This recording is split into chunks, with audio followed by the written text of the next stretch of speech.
দেখতে পাচ্ছেন খুবই অবস্থা খারাপ, পিচের উপর দিক দিয়ে জল যাচ্ছে। তাল গাছটা কিন্তু আর কিছুক্ষণের মধ্যেই পড়ে যাবে।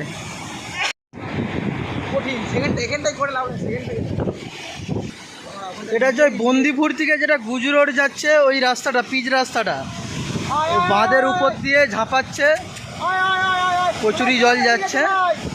এই হেভি সেন্টারটা আছে, হেভি সেন্টারটা অবস্থা খুব খারাপ।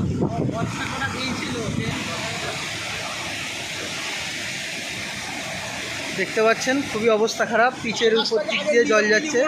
তাল গাছটা কিন্তু আর কিছুক্ষণের মধ্যেই পড়ে যাবে।